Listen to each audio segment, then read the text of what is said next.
There are so many interpretations of Zionism. This podcast doesn't take a political nor religious stand. We take a stand in supporting nonprofits and social enterprises that positively impact others. So let me go back to the interpretation of Zionism. For many Jews worldwide, Zionism simply means supporting the existence of Israel as a Jewish state, believing Jews have a right to national self-determination. Some Zionists support a two-state solution, Israel and a Palestinian state. Others support Israeli sovereignty over more or all of the territory.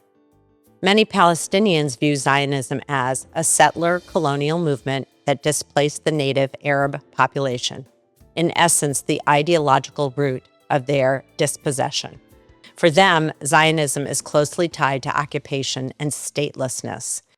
It's really important to distinguish the criticism of Israeli government policies, which exist inside and outside of Israel, and anti-Zionism, the opposition to Jewish nationalism or the existence of Israel as a Jewish state. Those are two very different things. Some critics argue Zionism is inherently exclusionary, while others argue opposing Jewish self-determination while supporting it for other groups is discriminatory. At its core, Zionism is a movement for Jewish national self-determination. Whether it's viewed as liberation, colonialism, nationalism, or something else depends largely on historical experience and political perspective. Welcome to Small and Gutsy, the podcast spotlighting nonprofits and social enterprises with budgets under $10 million. My name is Dr. Laura Scherck Wittcoff, and I'm excited to be your host. We bring you the less told stories of organizations that are bold, passionate, and making real impact. Perhaps you will find needed services, a job, volunteer, invest in, or donate. Small and Gutsy is more than a podcast. We're a 501c3 nonprofit. We've recently been ranked number 8 on FeedSpot's top 30 social impact podcasts and number 3 and number 9 by Million podcasts for the top 30 volunteer podcasts and for our youth empowerment episodes, respectively. We're really proud of these honors, but prouder still of our mission to elevate the visibility of small but mighty change makers. Do you know a nonprofit or social enterprise doing incredible work? If so, send them our way to laura@smallandgutsy.org. I grew up Jewish, but not the kind of Jewish you could see. My mother was a very young Holocaust survivor, an only child, and survival meant blending in. It meant learning quickly. It meant becoming American fast. My father's family had been in this country since the early 1800s. They fought in the Civil War. We were in many ways deeply rooted Americans, and yet we were also Jews, sort of. We went to temple on high holidays. We lit candles sometimes. We observed more on Sundays than Saturdays, going to Sunday school rather than Saturday Shabbat services. Judaism in my home felt quiet, soft, and careful. What I inherited wasn't tradition. Honestly, it was fear. Fear shaped from family history, fear without language, and fear without context at the time. As a child facing antisemitism, which I didn't have the words to defend myself. I didn't have the grounding to feel proud.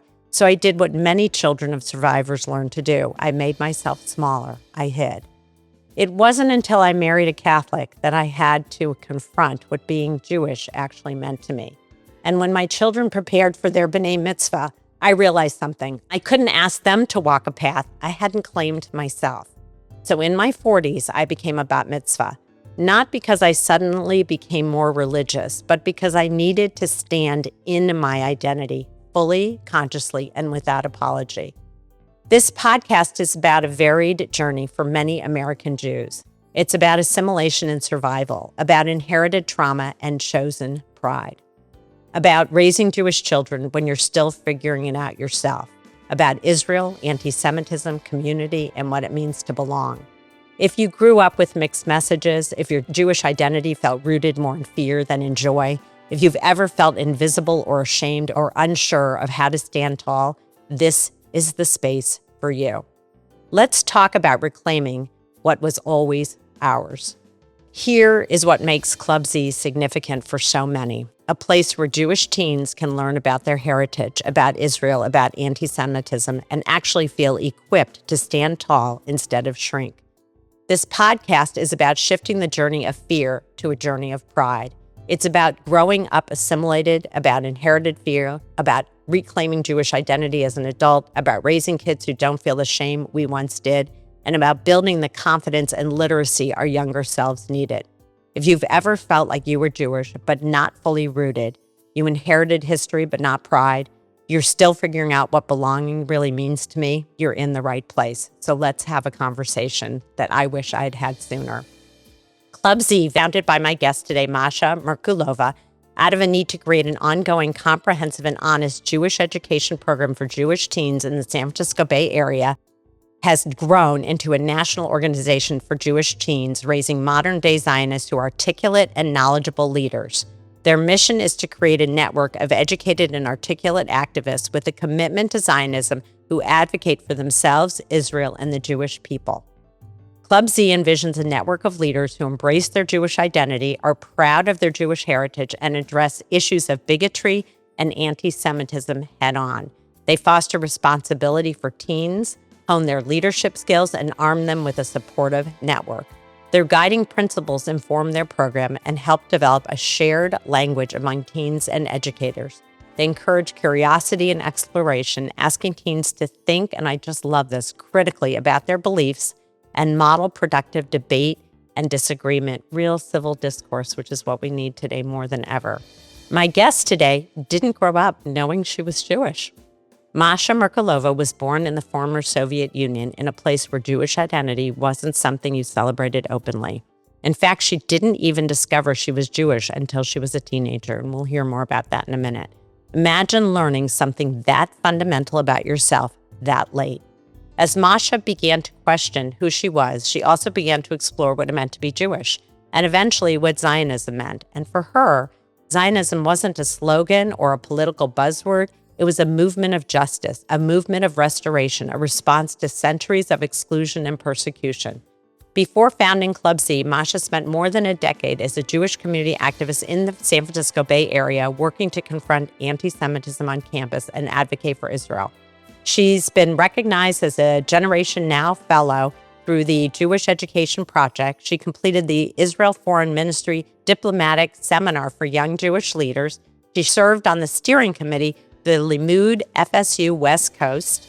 As an expert in teen Israel advocacy, she's spoken at JNF's Conversation on Zionism, the Chabad on Campus International convening, the Combat Anti-Semitism Movement Annual Dinner, and the Israeli Symposium at the BBYO International Convention. Whew, quite a lot.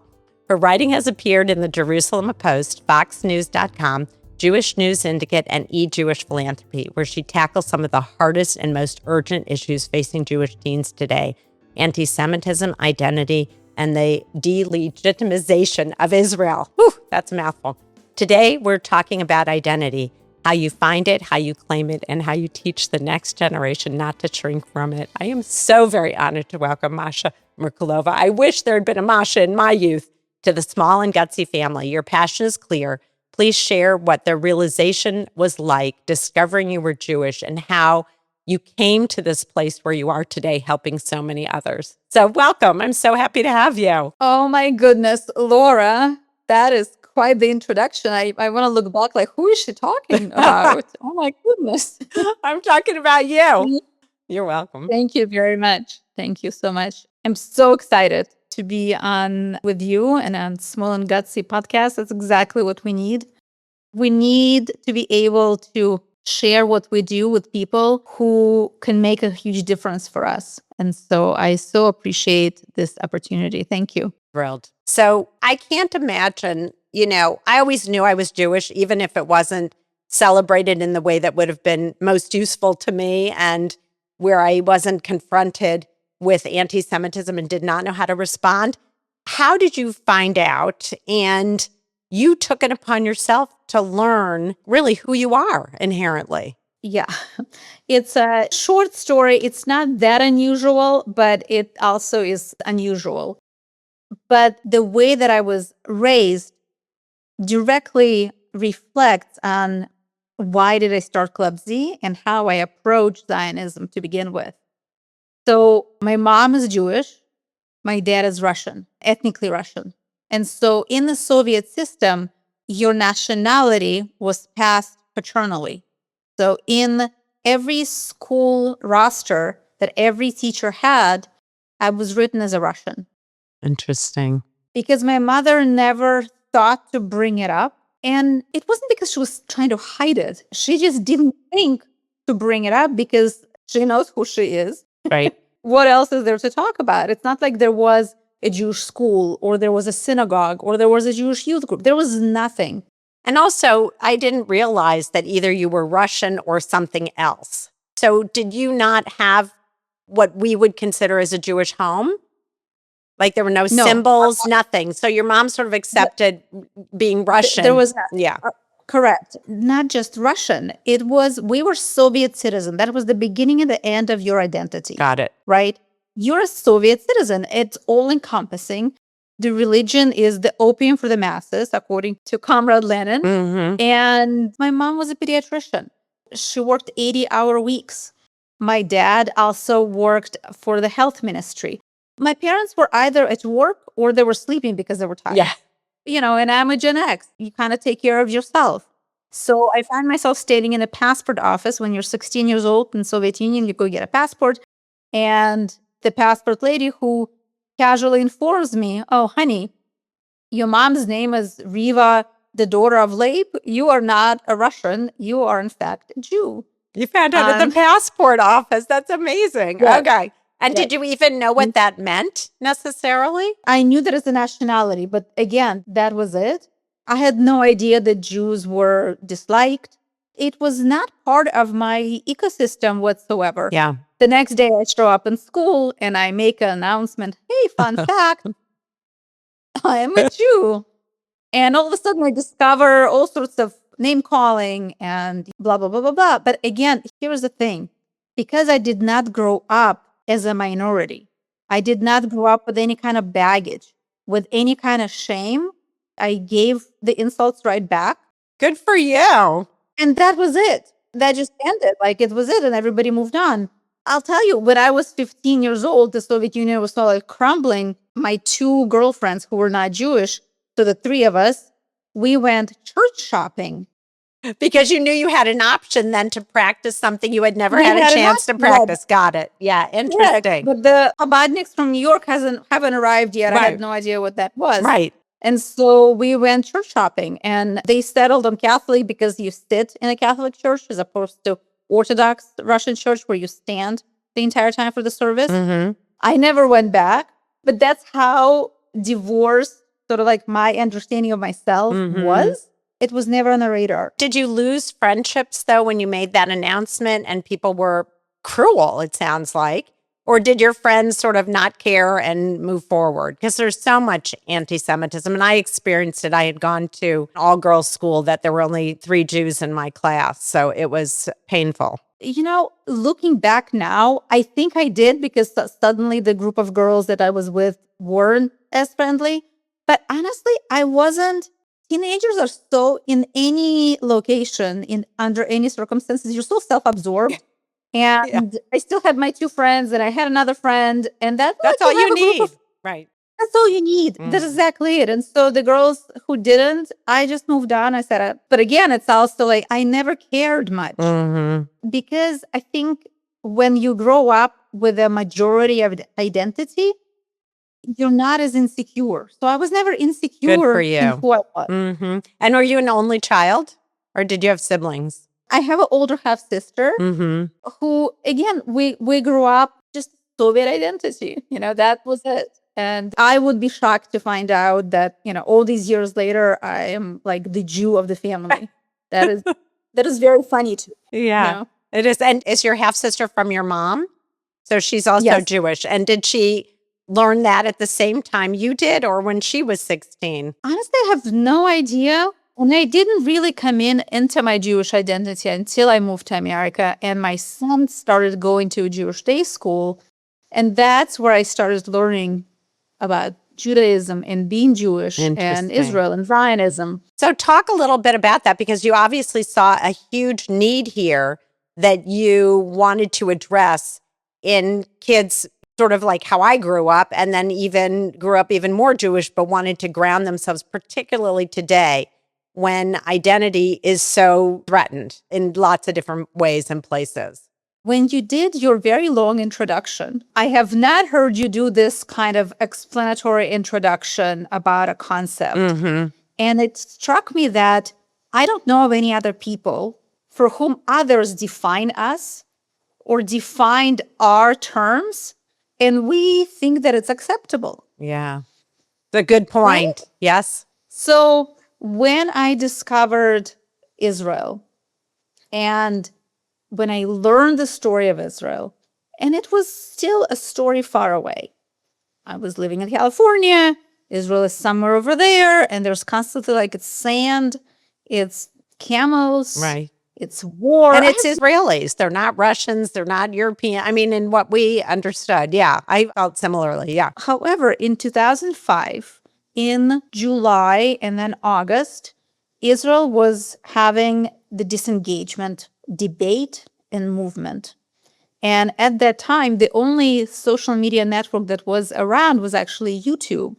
And somehow the algorithm started feeding me videos of protests, of the orange ribbons, and this and that. And then on August 15th, which, by the way, was Tisha B'Av, I am watching Jews in blue hats, baseball hats, drag out Jews with orange hats or just normal clothes. Both parties are crying, but Jews are doing what I am watching is a pogrom on other Jews. And Jews. Mm-hmm. Yeah. People don't realize that. Mm-hmm. Right. So what my Soviet identity instilled in me very well is to sniff out what is happening and what am I going to do about it. Soviet education and upbringing was full of propaganda and falsehoods. However, it was all about being a justice warrior. That is the Soviet propaganda. So like when today's, youngsters, I'm a justice warrior. Yeah. Please, sit down. Yeah. Smoke a cigarette, relax. So what I saw was horrible injustice being done, supposedly in the name of my people. And that has led me on a huge Masha is getting education. I went to every single Jewish and Israel event I could find. I hid the books. I sat on age.com for weeks and months and years. And once you learn the story of Israel and how miraculous it is, then you can't look back. At that time, I was working in obstetrics. And my coworkers would literally they will see me, they'll start walking around because I would want to talk to everybody about it because I just discovered something amazing. I wanted to share it with everybody. Of course. Mm-hmm. So for me, your introduction of me was amazing because you got exactly, for me, Zionism became a matter of justice, right? Mm-hmm. So something happened to us 2,000 years ago. We have never given up. We have never agreed to anything. That is what makes us different from everybody else. We have never signed on a dotted line. We have never given up. And now we have restored the justice. The balance have been restored. We have our country. And I have to tell you, everybody's talking about the interview, the interrogation, the trap that Tucker Carlson set for Ambassador Huckabee. Mm-hmm. But there is a point to what he was saying. He's like, well, what do you mean that Israel has a right to exist? Does everybody have a right to exist? What gives Israel the right to exist? And not only does Israel has a right to exist, the country of Israel is the only country unique in the world that has our deed in a religious historical text. Mm-hmm. Yeah. Ones, right? Mm-hmm. And so, yes, I don't want to debate. So that is the definition from your perspective. I understand that now. Yeah. Here's the thing, what we teach our students, right? You could be religious and the Torah could be the beginning and end for all. However, unless you're going to live in a religious community in Teaneck, you're going to have other arguments that you can deploy. However, please do not start with that. Make a friendship first. I love that. Get to know the people. Because I don't think it's our job to try to explain and defend our people and ourselves to people who wish us ill. If somebody is curious, I'm more than happy to sit and spend time with you and tell you everything that I know. Yeah.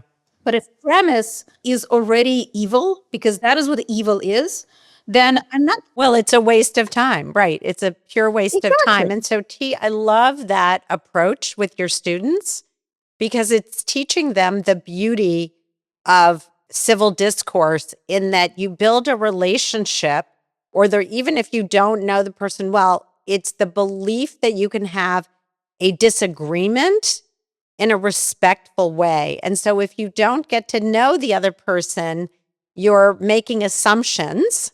And if your assumption becomes true that they just want to create harm or ill on you, you get the choice to walk away because you're wasting your time because you're not going to convince them anyway. So I love that premise a lot. I think it's teaching a great skill. Time is precious. Your energy is precious. You could do so many better things with your time and your soul. Yeah, At the same time, we do need to know the arguments. of course. But the arguments could only come after you know what does it mean to be a Jew. You understand where the Jews come from, and that Judaism, even though it is the religious part of your identity, but that being Jewish is not about religious practice. It's a Otherwise, culture. 80% It's in your blood. Yeah, it's your right, DNA. 80% of the, Yeah. 80% of American Jews would not qualify. Right. That's true. That is what differentiates Jews because it is inherently part of your lineage, not just a practiced religion. What is wrong with saying, yes, we are unique? We have a system, not just of religious practice, but we also have a system, we have our own calendar. That's right. You could fulfill all of the commandments only in a particular land, right? So we're not just a religion, we're not just a race, it's a civilization. And it's a civilization that has gifted the world a day off. Yeah. Yeah. True. And all the other goodies that we have gifted the world since 1948. Right. Or much before 1948, truthfully, right? And have been reindoctrinated into other cultures, other religions, because obviously Christianity came out of Judaism. So it's interesting. Right. It's really interesting. And by the way, and Quran has plenty of references to Bnei Israel, and that the land of Israel belongs to the children of Israel. Yeah. Quran actually doesn't deny that connection. You know, the propagandists, the Hasbara version of Islam denies it. Yeah. But painful. Serious Islamic scholars will admit to it. So what age group do you usually take on in terms of your students? So I want to hear about your programs and more about some of the kind of aha moments you've had with some of your students. So our programs on the ground are in San Francisco Bay Area, Los Angeles, in the Valley. Would love to do it in the city as well. Ding, ding, ding. We are in Boston and in a tri-state New York area. Right. Especially Livingston, New Jersey, Brooklyn, and Westchester. Right. It could start as early as mature 8th graders. So after bar bat mitzvah, please, so they're not worried about missing a session or here or there. Right. And what we do is we run what we're calling basic training. And that is once a month. And this is the sort of like the foundational pieces of what you need to know. We start with Jewish peoplehood, with Jewish indigeneity, with Jewish rights and Jewish power. It's another thing, like, why are we uncomfortable with power? Yeah. Isn't it good to have agency over our destiny? Right. You're not trying to have power over somebody else. That's where the interpretation gets a false or a bad narrative. Yeah, I hear you. Of course, but that's, again, this is where we need to flip the narrative, because trust me, if Jews were able to control weather, right, I think you would be digging yourself out of snow right now. Right. But, or power over other people. When you're an Israeli citizen, you have every right that an Israeli has, regardless of whether you're a Jew, a Christian, or a Muslim. That, I think, gets so misunderstood by many folks. But I love your interpretation of power because it's agency. It's not power over somebody else. And that is a very important distinction in terms of the learning and the opportunity for these high schoolers, essentially. Exactly. So for kids then who are really interested in more than the basic training, and really want to hone their skills. We offer, we're calling it Sayeret. It was dubbed by Colonel Richard Kemp, a retired colonel from the British Army. I know him, actually. I sat next to him at an event. He's a wonderful man. Yeah, that's great. And this is a 2-year program. It is both academic and social. Kids meet about every other week for 3 hours. And so they're going to build on the knowledge that they've gained in basic training. And then, because it's 2 years, they're also going to gain debate skills, presentation skills, public speaking abilities, persuasive writing, all of the things that, to be perfectly honest, schools used to do. I know. It's sad, right? I know. Some do, but not many. Yeah. It's both Jewish history, Israel history, and it's also a lot of professional development. Yeah, I love that. And the goal is for kids who come, they come out on the other end being much more confident in who they are. So it translates not just to anti-Semitism Right. and how to deal with it. It translates into every aspect of a young person's life because they know how to speak confidently, articulately, not lose their cool. I love that. Conflicts arise. And, it's so important that advocacy needs to be part of it. And I don't mean that advocacy is hasbara. Right. No, forget hasbara. Hasbara is propaganda. That's what it is. I'm not talking about that. I'm talking about advocacy, meaning how do you advocate for yourself as a person? That's what advocacy is. So, for example, when a teacher posts an AP exam, calculate how Israeli bombing have affected global warming in Gaza, you can articulate and point out how ridiculous this question is, but you can't say, dear teacher, this is a ridiculous question. You actually need to go to the length of explaining why it's intellectually dishonest, inaccurate, and it's in itself propaganda. Right. That's a really good point. How many adults could do that? Right. Right? That is the problem. I think you're giving these kids also a way to navigate life, regardless of what their ultimate profession is, because so many of us don't have that capability and then lose confidence when we're confronted with propaganda that we know is false or wrong, but we don't have the language to stand up and say, here's why I'm uncomfortable with this, or I don't agree with this, or here's the factual information that I found, and here's the text or whatever. So I love that you're doing that. You're really empowering them. Yes. And the last part is the most important, right? Because what one might feel or not feel is not as relevant as what is and what isn't. Yeah, good point. And so, that's the other thing. It's interesting. As a society, I think we're walking away, thankfully, slowly from, political correctness. And, I'm afraid to offend somebody. Sometimes truth is offensive, but that is not a fault of the truth teller. Right. And then you just need to find the best way and the best language to say it.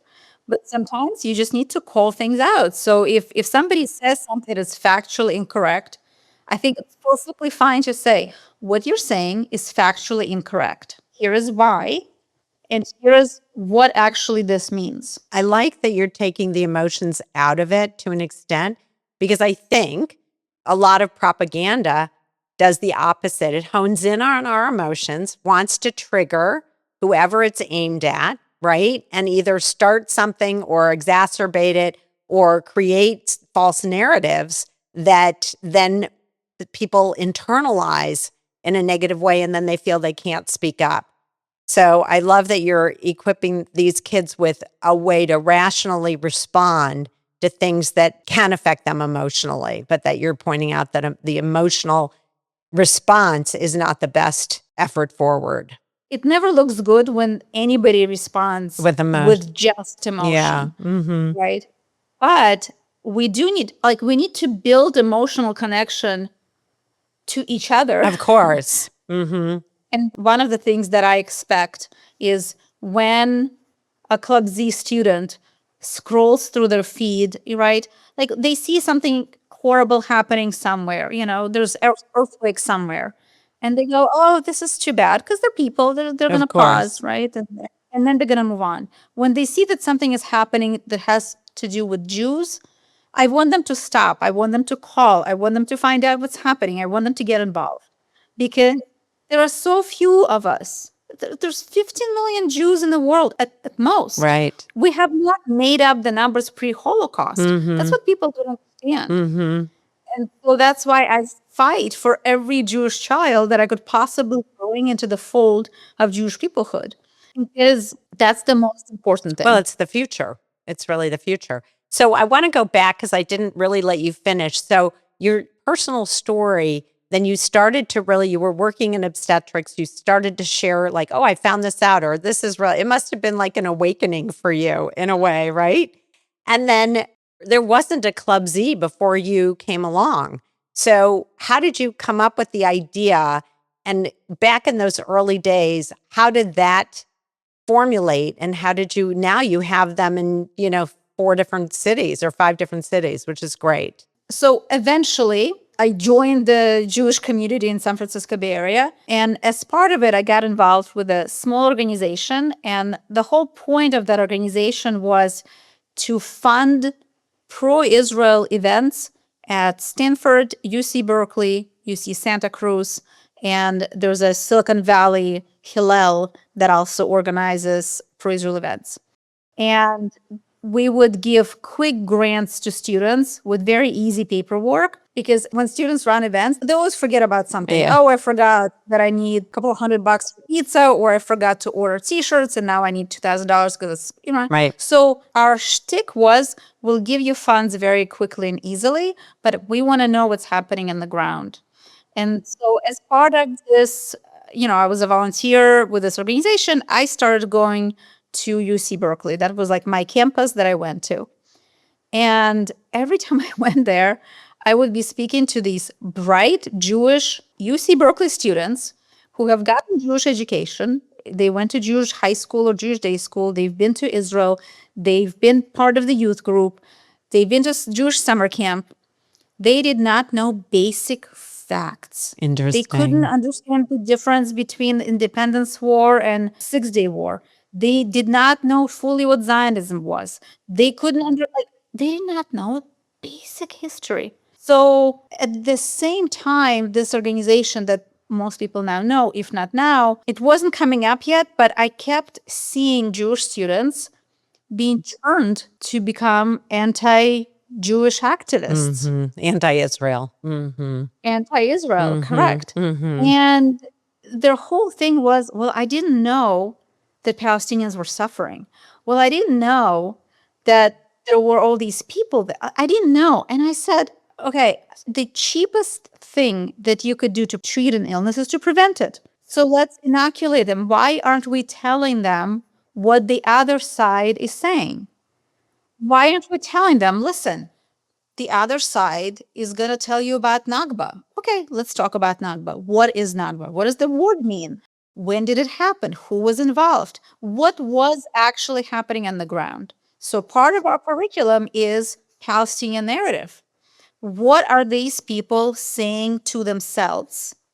Because we need to understand, if we're going to have a conversation with somebody, we need to understand, what do they know about themselves? Right. Because we know they don't know anything about us. Right. We already know that. Right. But I want to know about, what do they tell themselves? And once we know what they tell themselves, then we need to unpack it. And if the Jews, if the state of Israel, if whatever, the Zionists, if we did something that is questionable, that is morally abhorrent, I want to know about it. Yeah. It's part of our history. But that's the thing, right? There's a story of Kfar Qasim. It's when IDF killed Arabs who were coming from the fields because the Arabs didn't know about the curfew. And IDF killed a whole bunch of people. They made a mistake. But as the result of that, we have the moral code of the IDF. That was the lesson that they did, where any soldier can question an order and not follow that order if they think it's a wrong order. That's what makes the difference between us and probably every other army. Very true. I started going and it started being in my head that we're not preparing our children. We're not preparing our children. And I was a parent who was paying, at that point, hundreds of thousands of dollars for Jewish day school. And I knew that my Jewish day school where my son went, they weren't preparing them.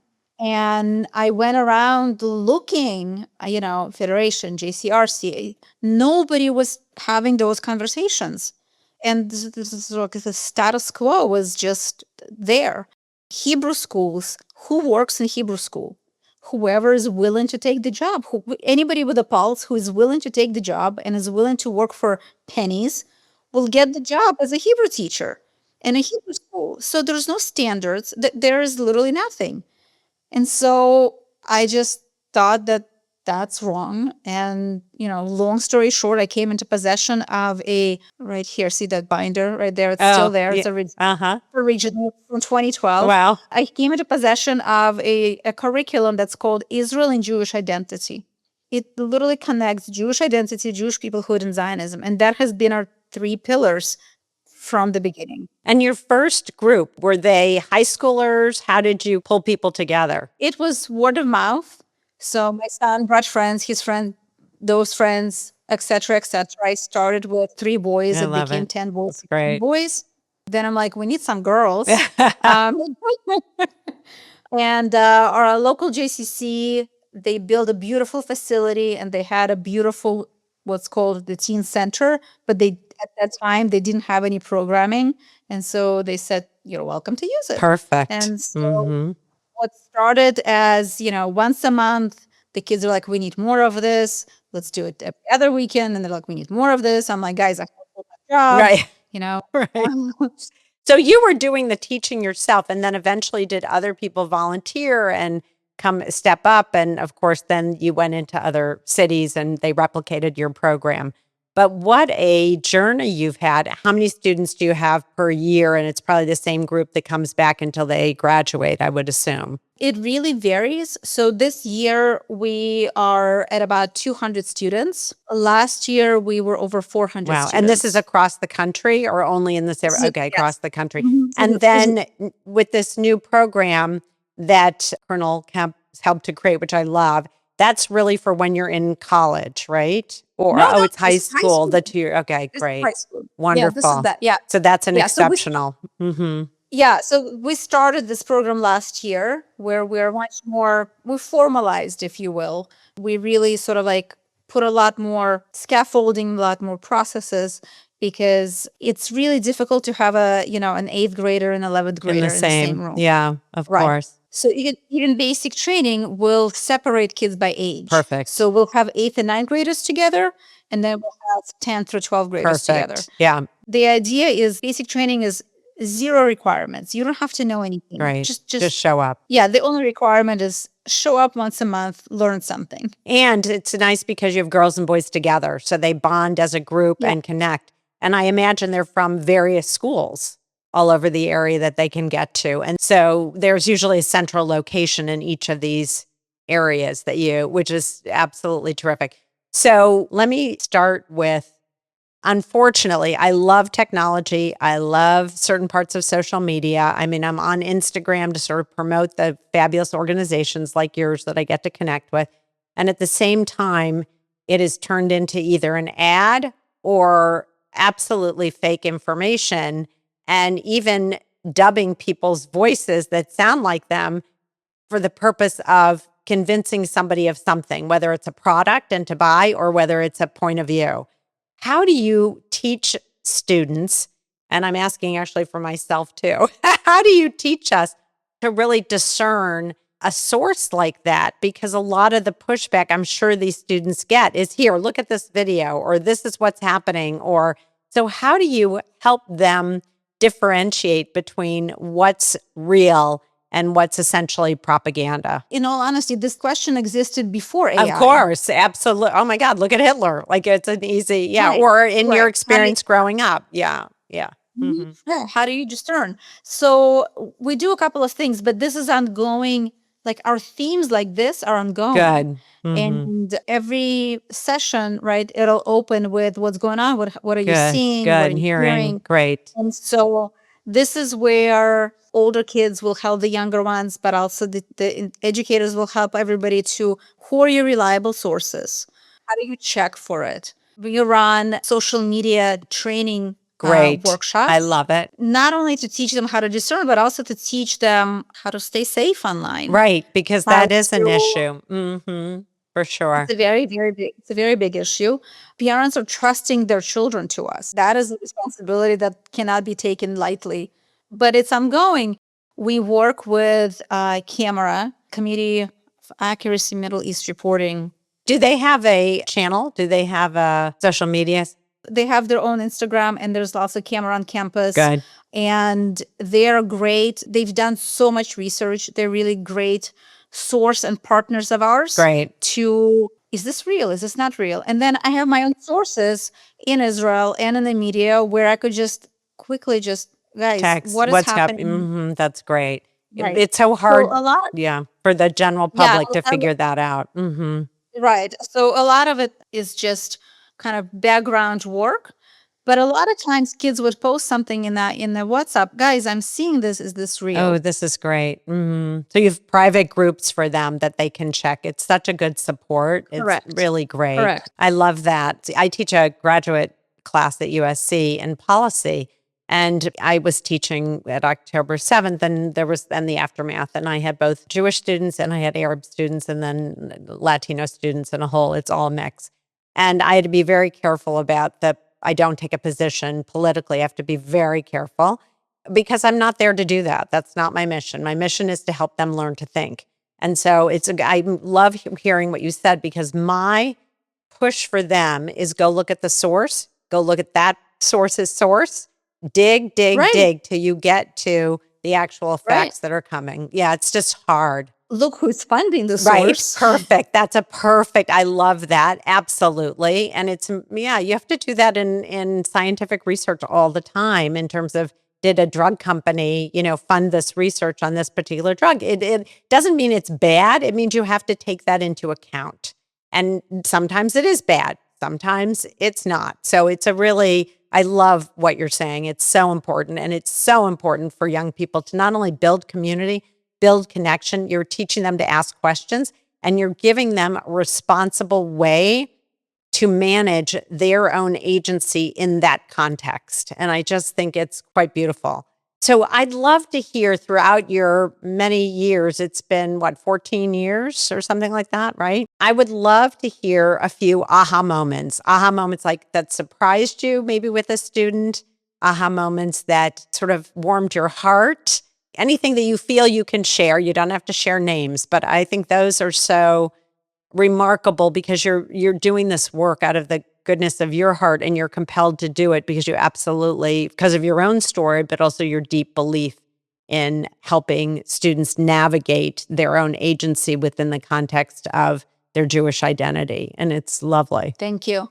I think one of the biggest surprises that we have encountered is how little does it take for us to see the student all of a sudden rise up?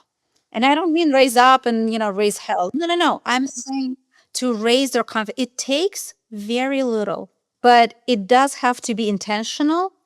And the thing that works with Club Z is that it's not only, come, learn, go do. It's also, we have your back. So what gives them this confidence is they know that if they call us, we will be there to catch them. That's great. And that is, I think, what is missing for a lot of people, because if I know that I'm going to stick my neck out, I don't want to be there hanging by myself. For sure, 100%. And particularly at the vulnerable age of the teen years, because they're already feeling vulnerable. And so I love that so do you have an example of where a student may have called and you had to sort of jump in and support them? Those examples are countless. And usually, I'll tell you what usually happens. Usually the student will call us before they call their parents. So if something happens at school, they're more comfortable calling us. And then we call the parent and we tell them, hey, this is what's happening. Don't run to the school yet. Let's make a plan. And then we'll make a plan together with the parents, and we'll be coaching the parent behind the scenes. Or if it goes to escalation, then we'll connect them to the appropriate then agency, whether it's a law firm, whether it's a think tank, whatever it is. So that is sort of like the institutional support. And then there is also, when our alumni is on college campus and they need something, they know that they'll call me or they'll call their regional educator, programming person, So great. and we'll have it there. Because what most people don't realize still is that when something negative, when something anti-Israel happens on a college campus, Jewish students don't know about it until the last minute. Yeah. Mm-hmm. And it's done by design by the other side. It's not like, why can they prepare ahead of time? Why don't they know?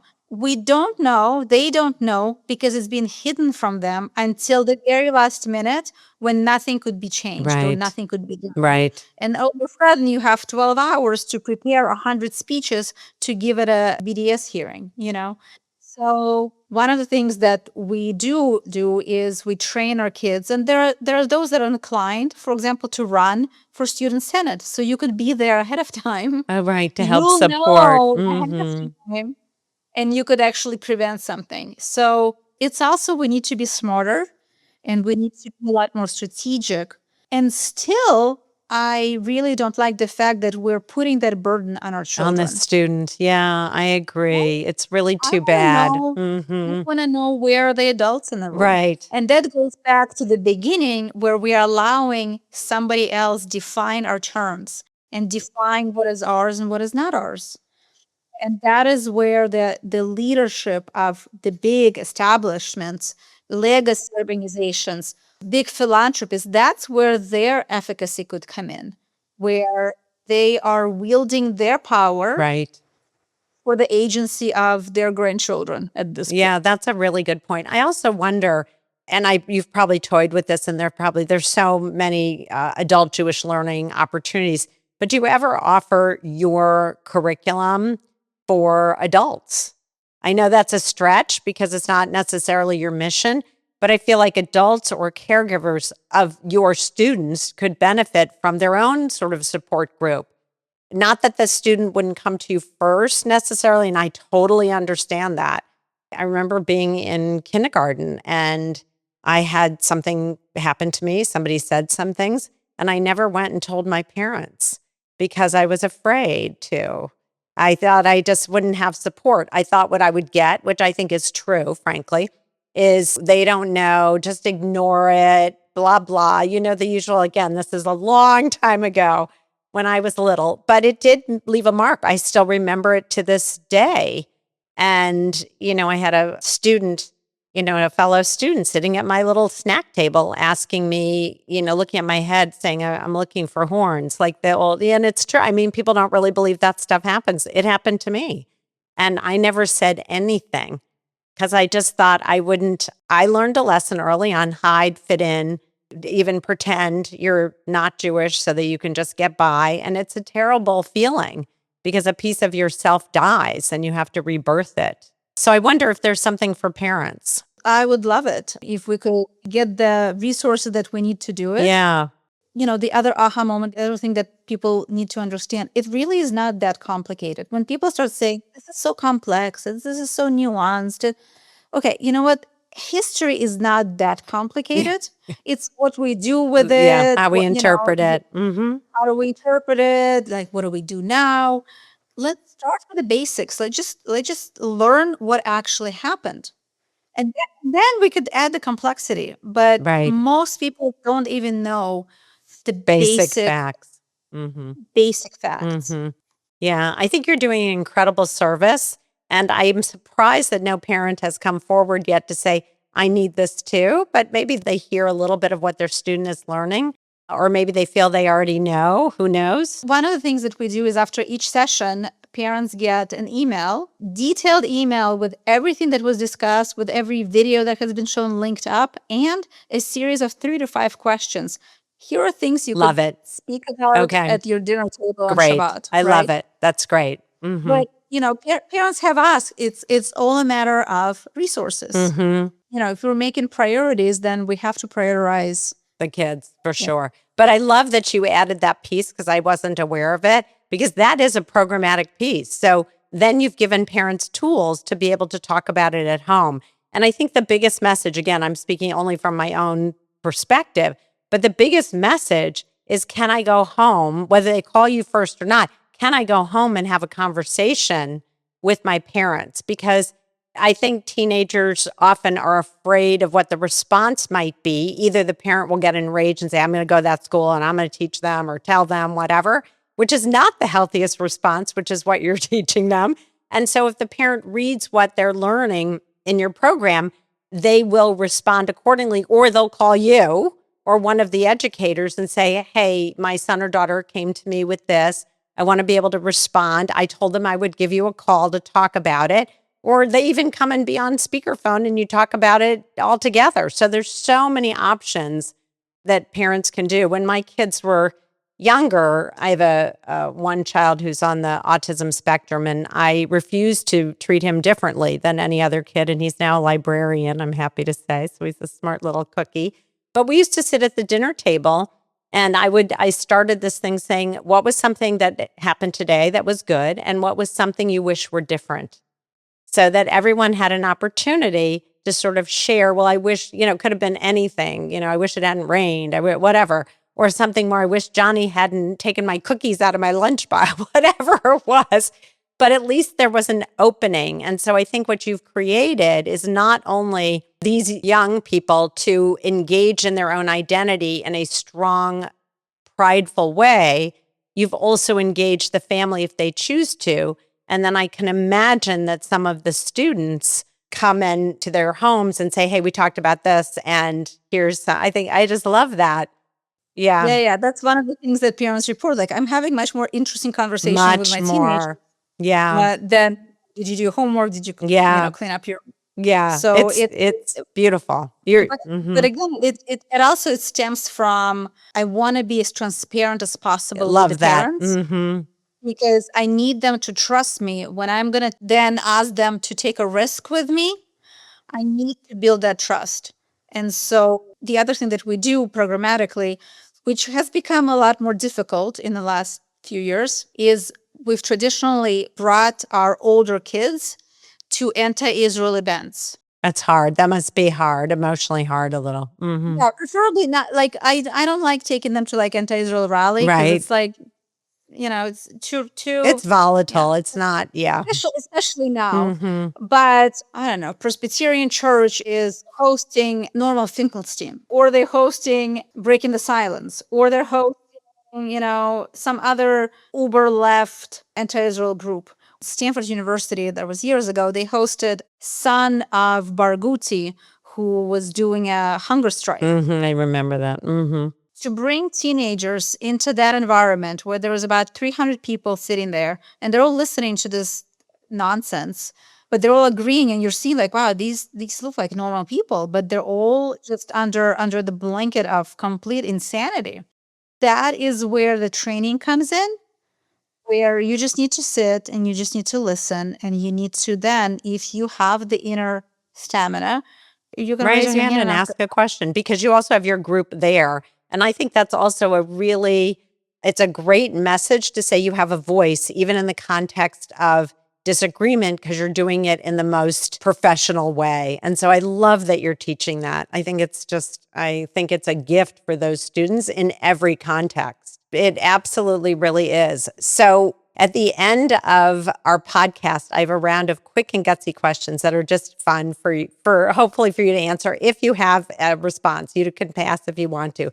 But are you ready for your quick and gutsies? All right, let's do it. But I love the way that you're teaching this program. I think it's remarkable. My hope is that it spreads.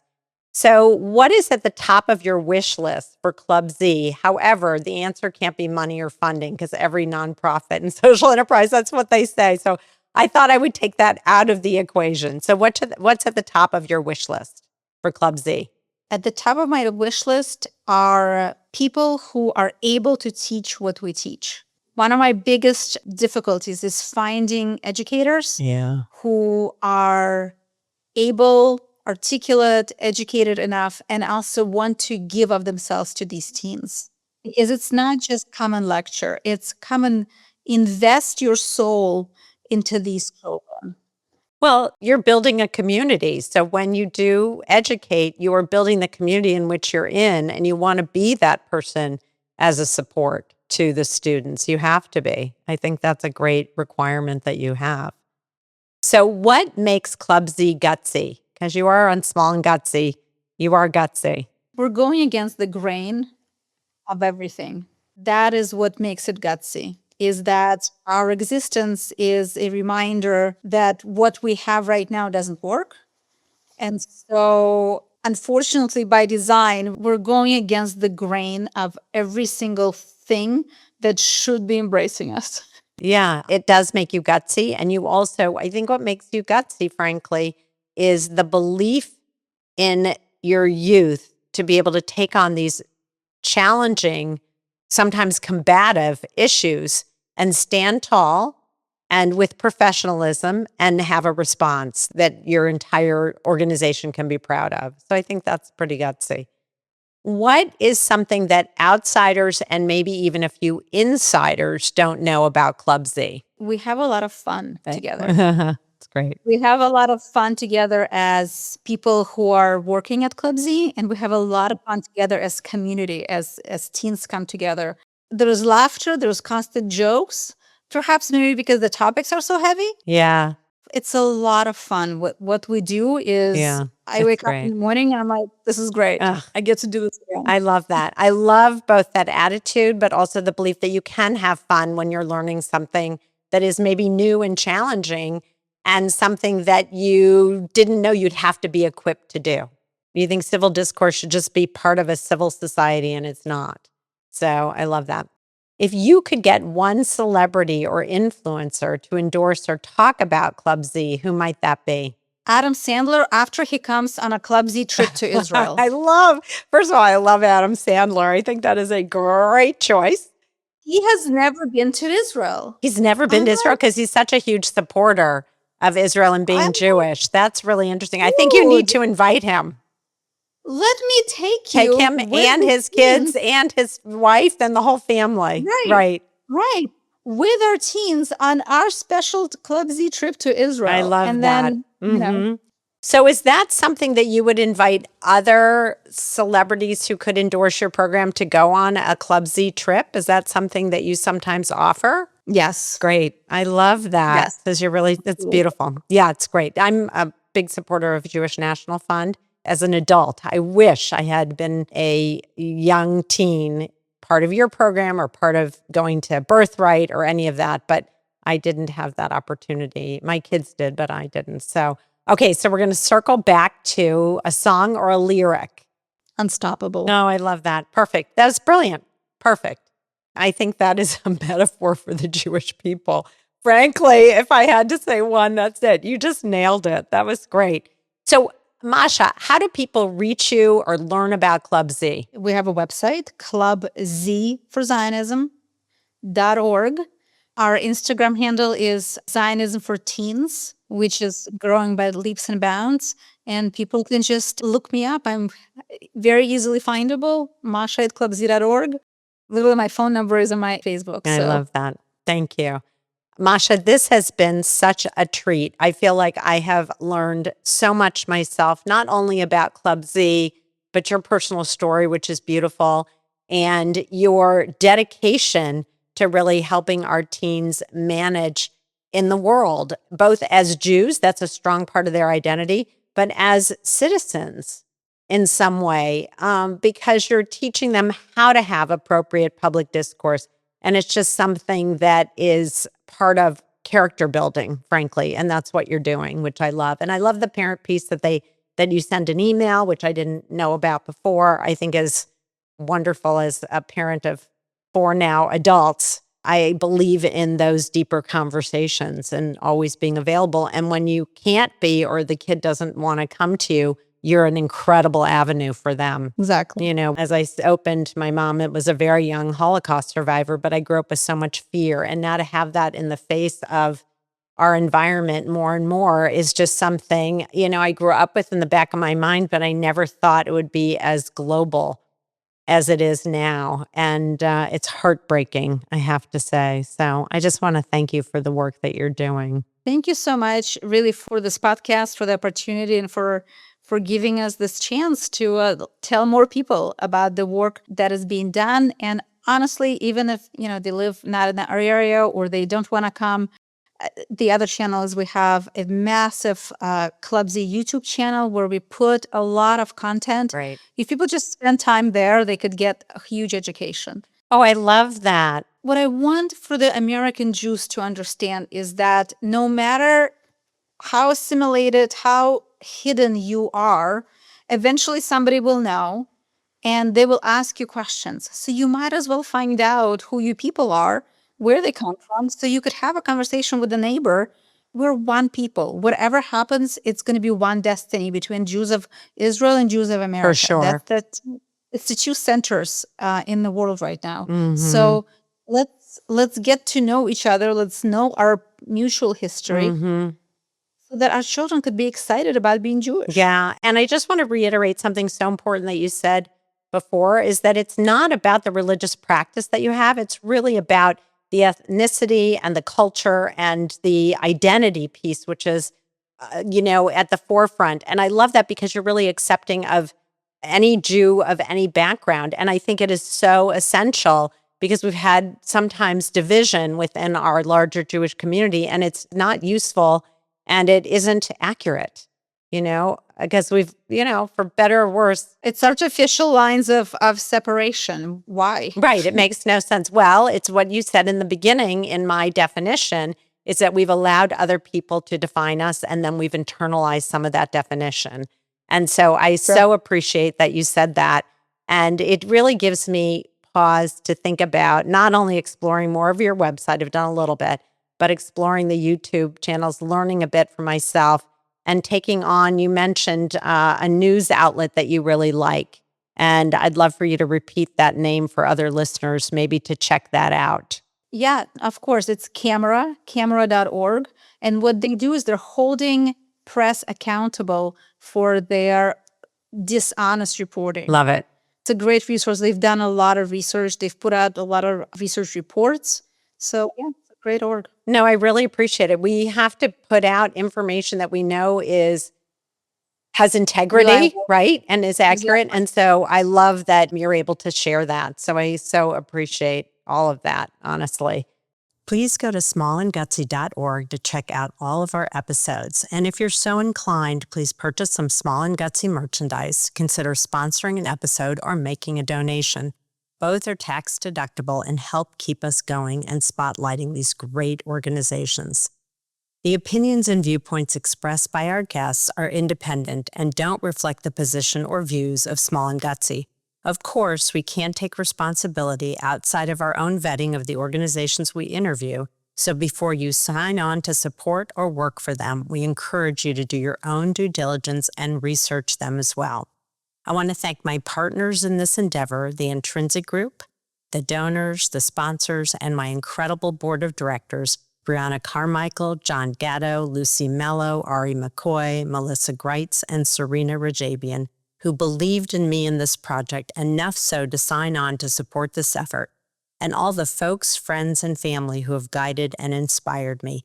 And thank you for listening. Together, we are spreading social impact, and you can help us. If you like this podcast, please share it with your friends. And don't forget to email me the name of any organization you feel would benefit from being interviewed. From small and gutsy to big with impact.